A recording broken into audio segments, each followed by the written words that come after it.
Un jour, tu te réveilles un peu tard. Tu es entre deux jours, entre deux mondes, incapable de te concentrer. Ces moments où tu cherches à passer le temps de la manière la moins ennuyeuse possible. Ces moments pendant lesquels rien n'a d'importance. Tu sors et tu marches dans la rue. Tu arrives à un carrefour à quelques rues de chez toi. Tu es déjà passé des centaines de fois à ce carrefour. Tu en as emprunté tous les trottoirs. Tu regardes longtemps les automobiles, les bus et les travaux se croiser. Tu ne comprends plus ce qu'il y a devant toi. Tu ne t'expliques plus la présence du bitume, des feux rouges, des immeubles qui broient le ciel, des bandes blanches sur le sol, des arbres en cage le long de la route, des vitrines, des vêtements que portent les passants. Tu te demandes comment on alimente les feux rouges, les vitrines et les sapins de Noël.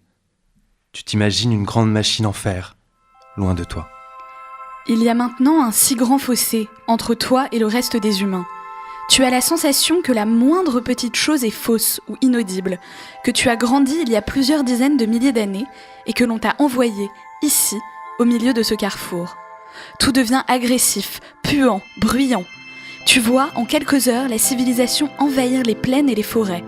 Tu es l'impuissant témoin de cette construction barbare, de ces remplissages, de ces espaces communs privatisés ou recouverts. Il y a ce trop-plein de gens qui se déversent sur toi en te frôlant ou te poussant pour traverser ce carrefour. Tu es en train de rompre avec le monde. Ton corps s'élève au-dessus de cette incongruité. Tu ne rêves pas, tu ne parviens pas à revenir à ta place, auprès de ta famille, dans cette ville dont tu as acheté, à force d'envie et de nuit blanche, un tout petit morceau.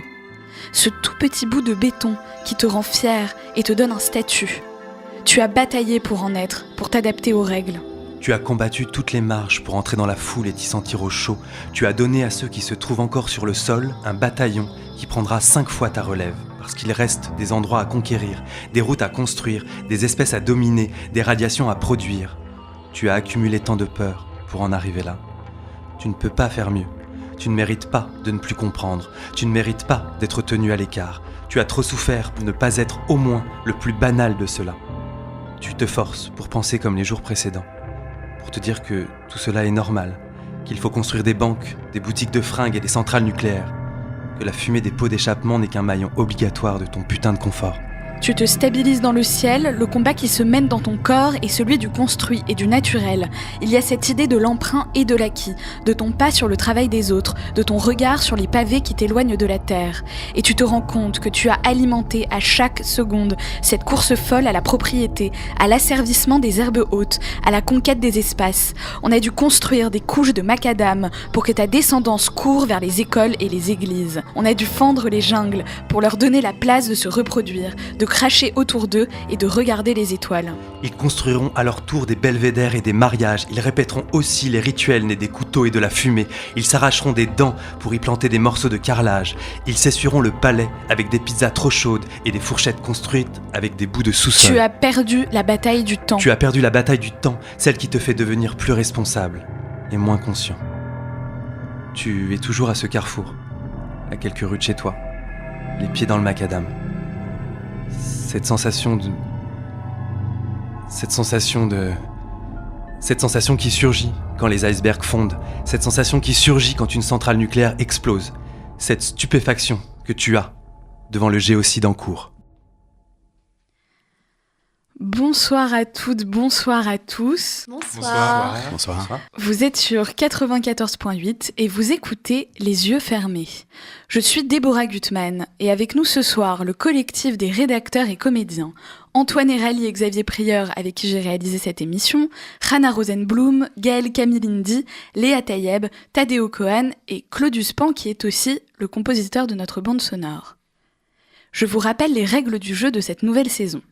Chaque mois, quelqu'un que vous connaissez, de près ou de loin, dont le nom flotte autour de nous, viendra nous déposer dans le creux de l'oreille une des images qui a bouleversé sa vie. Et c'est de cette image que va naître l'émission. Mais alors que vient-elle convoquer chez l'autre ? Que recèle cette image ? Car oui, nous avons tous des images intimes, secrètes, qui ont bouleversé nos vies. Ces images, elles sont enfermées à clé dans nos tiroirs, elles sont terrées sous nos lits, ou bien utilisées en guise de marque-page. On fait disparaître ces images du domaine du visible, mais on ne les oublie pas.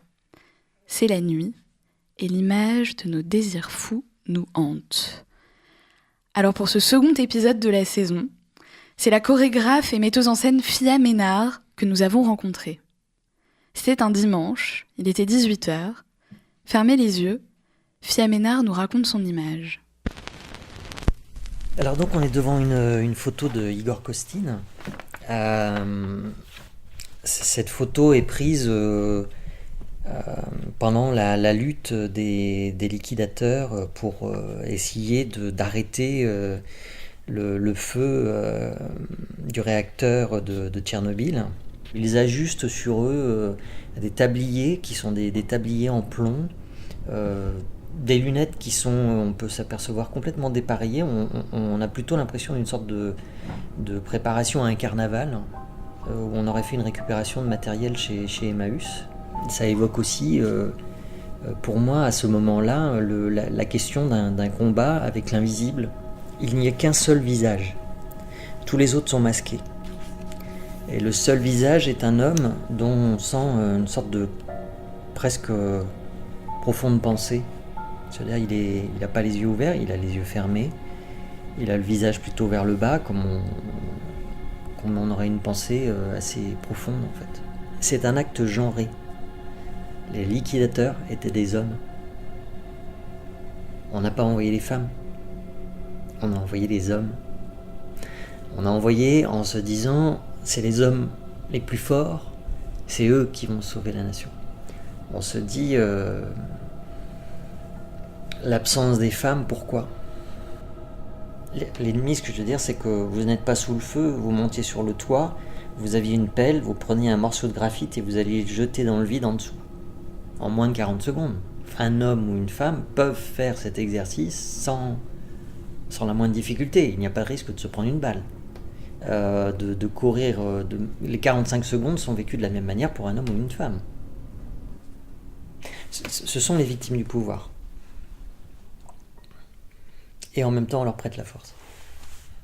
Nous serions peut-être un peu tous liquidateurs dans la société. La mort se contrefout du héros.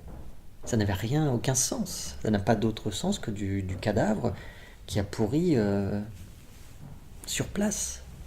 La patrie est une mécanique de construction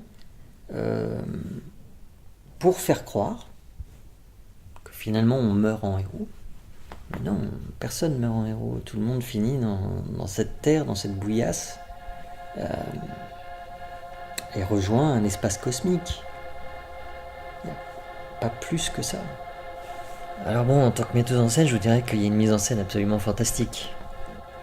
Si je devais, et ce qui pour moi m'a nourri, et d'ailleurs dans une pièce comme Belle d'hier, par exemple, j'ai utilisé cette symbolique des liquidateurs, comme on la voit sur la photo, pour faire des personnages qui amènent des corps congelés sur scène. On se prépare à un cérémonial. Et c'était un cérémonial. Peut-être que ce serait un chant. Mais peut-être que ce chant, si on en mettait vraiment les paroles, on se dirait que ce sont des chants de gens qui sont morts de trouille.